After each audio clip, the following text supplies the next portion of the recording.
മഹാലക്ഷ്മി സീരിയലിന്റെ ഇന്നത്തെ എപ്പിസോഡ് റിവ്യൂയിലേക്ക് എല്ലാവർക്കും സ്വാഗതം. അങ്ങനെ കരുണയ്ക്കും മുത്തശ്ശിക്കും പ്രതാപനും മഹാലക്ഷ്മിയുടെയും മോഹിനിയുടെയും മുന്നിൽ വെച്ച് നാണം കെട്ടത് ഒട്ടും തന്നെ സഹിക്കാനായിട്ട് കഴിയുന്നില്ല. അവരാണെങ്കിൽ ഇതിനെങ്ങനെങ്കിലും പ്രതികാരം ചെയ്യണമെന്ന് തീരുമാനിക്കുന്നു. പ്രതാപം പറയുന്നുണ്ട്, എന്റെ അമ്മയെയാണ് എന്റെ മുന്നിൽ വെച്ച് അടിച്ചത്, അതും ആ മോഹിനി കാരണം കൊണ്ട്. അതിന് അവൾ കരയണം. അവൾ കരയണമെങ്കിൽ മഹാലക്ഷ്മിക്ക് എന്തെങ്കിലും സംഭവിക്കണം. പിന്നെ ആ മഹാലക്ഷ്മിക്ക് ഇനി ആരും പാടില്ല. കണ്ണൻ എന്തായാലും അവൾ ഉപേക്ഷിച്ചു പോയി. ഇനി ആ കുഞ്ഞും കൂടി നഷ്ടപ്പെടണം. അതിനു വേണ്ടിയുള്ള കാര്യങ്ങൾ ചെയ്യണം. കരുണ പറയുന്നുണ്ട്, ഇപ്രാവശ്യമെങ്കിലും എന്തെങ്കിലുമൊക്കെ നടക്കണം. എല്ലാ തവണയും തിരിച്ചടിക്കലാണ് പതിവ്. എന്തായാലും പ്രതാപനും മുത്തശ്ശിയും ഈ ഒരു കാര്യത്തിൽ തീരുമാനമെടുക്കുകയാണ്. കാരണം അവർ നാണം കെട്ടതിന് എങ്ങനെയെങ്കിലും പരിഹാരം കാണണം. എങ്കിൽ മാത്രമേ അവർക്ക് സമാധാനത്തോടെ ഇരിക്കാൻ കഴിയുകയുള്ളൂ. ഈ സമയം ദുർഗയോട് കടനാണെങ്കിൽ അവർ ആവശ്യപ്പെട്ടതുപോലെ ഡിവോഴ്സ് ചെയ്യാൻ കഴിയില്ല എന്ന് പറയുന്നുണ്ട്. കാരണം മഹാലക്ഷ്മിയുടെ പേരിലാണ് പകുതി സ്വത്തുക്കളെന്നും അങ്ങനെ ഡിവോഴ്സ് ചെയ്യുകയാണെങ്കിൽ ഉറപ്പായിട്ടും ആ സ്വത്തുക്കൾ എനിക്ക് എന്നേക്കുമായിട്ട് മറക്കേണ്ടി വരും. എന്തായാലും ജീവനാംശമായിട്ട് അവൾക്ക് എന്തെങ്കിലും നഷ്ടപരിഹാരം കൊടുക്കേണ്ടി വരുമല്ലോ, അത് ആ സ്വത്തുക്കളിൽ കോടതി ഈടാക്കുമെന്നൊക്കെ പറയുന്നു. കണ്ണാ, നീ വലിയ മണ്ടത്തരാണ് ചെയ്തു കൂട്ടിയതൊക്കെ ദുർഗയും പറയുന്നുണ്ട്. അങ്ങനെ പ്രതാപനാണെങ്കിൽ മുത്തശ്ശിയോട് പറയുന്നുണ്ട്, ഇനി ഇവിടെ വെച്ചൊരു പ്ലാനിങ് ഇല്ല. ഇവിടെ വെച്ച് എന്തെങ്കിലും ചെയ്താൽ ആ മോഹിനി എങ്ങനെയെങ്കിലും അറിയും. അതിന് പകരമായിട്ട് ആ ലേഖയുടെയും അനന്തുവിന്റെയും വീട്ടിൽ വെച്ചാവണം ഇനി അവളുടെ കുഞ്ഞ് നഷ്ടപ്പെടേണ്ടത്. അങ്ങനെയാകുമ്പോ കേസും കാര്യങ്ങളും നമ്മുടെ മേൽ വരില്ല. തെളിവുകൾ അവശേഷിപ്പിക്കരുത്. അങ്ങനെ മുത്തശ്ശി പറയുന്നുണ്ട്, വയസ്സാം കാലത്ത് എനിക്ക് ജയിലിൽ ചെന്ന് കിടക്കാനായിട്ട് വയ്യ. അതുകൊണ്ട് പോലീസുകാർ ഒരിക്കലും നമ്മൾ സംശയിക്കരുത് മോനെ. അതുപോലെ വേണം ഇനി കാര്യങ്ങൾ പ്രവർത്തിക്കാൻ എന്ന് പറയുമ്പോൾ, അമ്മ എല്ലാ കാര്യങ്ങളും എന്നിലേക്ക് വിട്ടേക്ക്, ഞാനത് കൃത്യമായി തന്നെ ചെയ്തിരിക്കും. അതിനുവേണ്ടിയുള്ള ആളുകൾ എന്റെ പക്കലുണ്ടെന്നൊക്കെ പറയുകയാണ്. അങ്ങനെ അന്ന് രാത്രി തന്നെ പ്രതാപനാണ് ഒരാളെ കാണാനായിട്ട് വിളിക്കുകയാണ്. എന്തായാലും ഒരു ഗുണ്ടയാണ് എത്തുന്നത്. തേനിൽ കുറച്ച് വിഷം കലർത്തിയിട്ട് ആ ഗുണ്ടയുടെ കയ്യിൽ ഏൽപ്പിക്കുന്നുണ്ട്. എന്നിട്ട് അനന്തുവിന്റെ വീടും ലൊക്കേഷനൊക്കെ പറഞ്ഞു കൊടുക്കുകയാണ്. അവിടെ ചെന്ന് അടുക്കളയിൽ ഉണ്ടാക്കി വെച്ചിട്ടുള്ള പലഹാരങ്ങളിൽ ഇത് ചേർക്കണം. കൃത്യമായി തന്നെ ആയിരിക്കണം ചേർക്കേണ്ടത്, മാറിപ്പോകരുത്, ആരും അറിയരുത്. നീ അതിന് പ്രഗത്ഭനായിട്ടുള്ള ആളായതുകൊണ്ട് മാത്രമാണ് നിന്നെ വിളിച്ചത്. സാറ് പേടിക്കേണ്ട സാറേ, ഞാൻ എന്തായാലും കൃത്യമായി എല്ലാം ചെയ്തോളാം. ഇതിനു മുന്നും ഒരുപാട് കാര്യങ്ങൾ ചെയ്തു കൂടിയിട്ടുള്ളതാണ്. അതുകൊണ്ട് നല്ല എക്സ്പീരിയൻസ് ഉള്ള കൂട്ടത്തിലാണ്. സാറ് എന്താ ചെയ്യേണ്ടതെന്ന് വെച്ചാൽ കൃത്യമായിട്ട് അങ്ങ് പറഞ്ഞാൽ മതി. പലഹാരങ്ങളിൽ വിഷം ചേർക്കുക, അത്രമാത്രം. പിന്നെ ആരും അറിയാതെ അവിടെ നിന്നും പെട്ടെന്ന് രക്ഷപ്പെട്ട് വരിക. എന്തായാലും അയാളാണെങ്കിൽ അത് ഏറ്റുകൊണ്ട് അവിടെ നിന്നും പോകുന്നുണ്ട്. തേനുമായിട്ടുള്ള കുപ്പിയായിട്ട് അനന്തുവിന്റെ വീട്ടിലേക്ക് വരുന്നുണ്ട്. എല്ലാവരും ഉറങ്ങിയതിനു ശേഷമാണ് അയാളോട് എത്തുന്നത്. ചുറ്റിലും ഇരുട്ട്.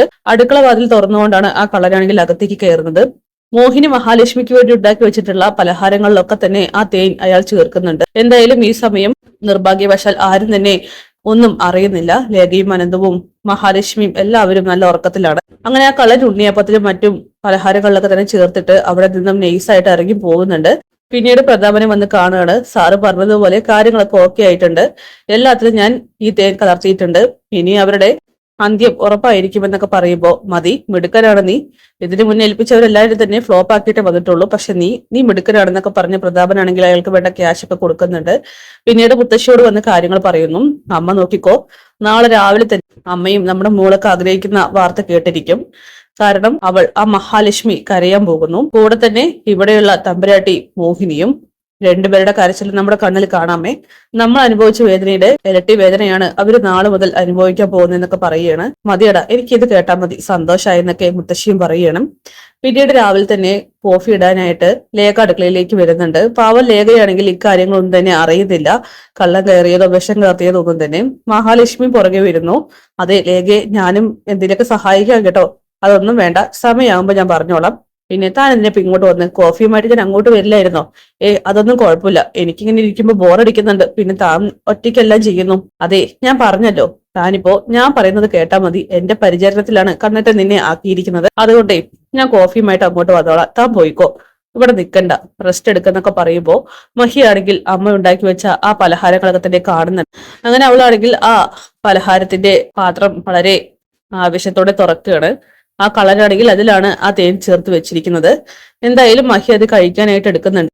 ഈ സമയം ലേഖയും അത് തടയുന്നില്ല. കാരണം അവളുടെ അമ്മ അവൾക്ക് വേണ്ടി ഉണ്ടാക്കി വെച്ചതാണ്. മഹിക്ക് ഒത്തിരി ഇഷ്ടപ്പെട്ട പലഹാരവും. അങ്ങനെ ഇത് കഴിച്ചുകൊണ്ട് അവിടെ ഇരുന്നാൽ മതി, ഞാൻ അങ്ങോട്ട് വന്നോളാം എന്ന് പറഞ്ഞുകൊണ്ട് ലേഖയാണെങ്കിൽ അതൊക്കെ തന്നെ കുറച്ച് എടുത്ത് പാത്രങ്ങളിലാക്കി കൊടുക്കുന്നുണ്ട്. മഹിയാണെങ്കിൽ അതുമായിട്ട് സന്തോഷത്തോടെ പോവുകയാണ്. എന്തായാലും കരുണ ദുർഗയോടും കണ്ണനോടും സ്വാതിയോടൊക്കെ ആയിട്ട് പറയുന്നുണ്ട്, മുത്തശ്ശിയും എന്റെ അച്ഛനും ഒരു കിടിലൻ പണി ഒപ്പിച്ചിട്ടുണ്ട് അവളെയും അവളുടെ കുഞ്ഞിനെയും കൊല്ലാനായിട്ട്. ഇത് കേട്ട് കണ്ണനാണെങ്കിൽ ആകെ ഷോക്കാവുകയാണ്. എന്താണെന്ന് ഇങ്ങനെ ചോദിക്കുമ്പോ കണ്ണനോട് കരുണയാണെങ്കിൽ കാര്യങ്ങളൊക്കെ തന്നെ പറയുന്നു. അതായത് പലഹാരത്തിൽ വിഷം കലർത്തിയതും അതുവഴി കുഞ്ഞ് നഷ്ടപ്പെടുമെന്നുള്ള കാര്യമൊക്കെ തന്നെ ഇത് കേട്ട് കണ്ണനാണെങ്കിൽ ആകെ ഷോക്കാവുകയാണ്.